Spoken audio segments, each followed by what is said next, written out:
19 नवंबर को प्रधानमंत्री नरेंद्र मोदी ने देश को संबोधित करते हुए 3 कृषि कानूनों को वापस लेने का ऐलान किया।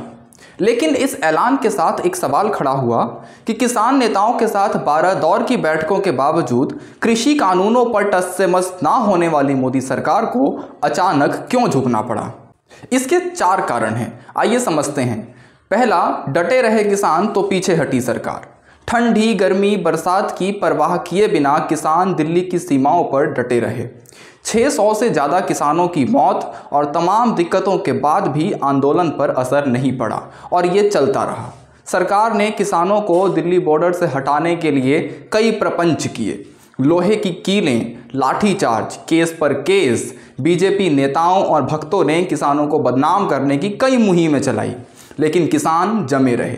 अब सरकार के पास कोई उपाय बचा नहीं था। मोदी सरकार के यू टर्न के पीछे दूसरा बड़ा कारण है चुनावी फैक्टर।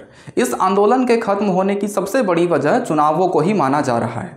अगले साल की शुरुआत में 5 राज्यों में विधानसभा के चुनाव होने हैं। इनमें पंजाब, यूपी, उत्तराखंड भी शामिल हैं। पश्चिमी यूपी के किसानों ने कृषि कानूनों का भारी विरोध किया है। किसान नेता राकेश टिकैत पश्चिमी यूपी से ही आते हैं। उनका सबसे ज़्यादा प्रभाव यूपी और हरियाणा में ही माना जाता है। कृषि कानूनों के कारण इस इलाके में बीजेपी नेताओं का भारी विरोध शुरू हो गया है। कई जगहों पर केंद्रीय मंत्रियों, विधायकों, सांसदों को किसानों ने घेरना शुरू कर दिया। कई बार मारपीट तक की नौबत आ गई।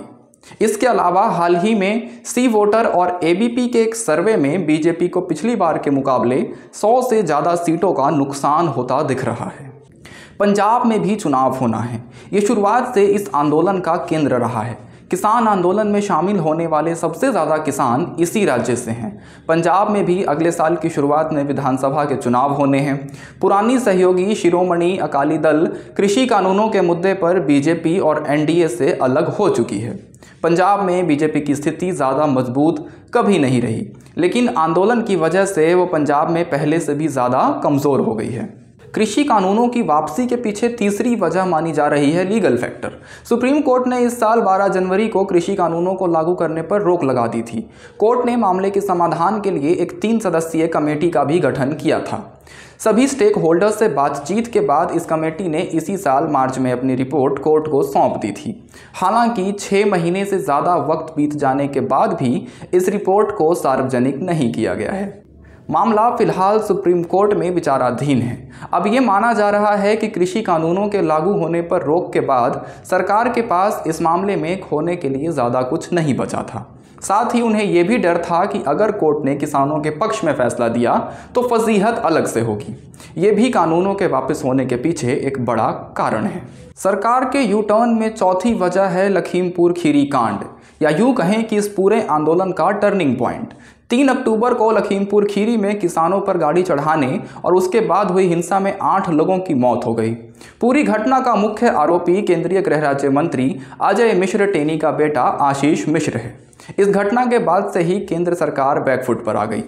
पूरे प्रकरण में बीजेपी को लेकर एक नकारात्मक संदेश आम लोगों में गया।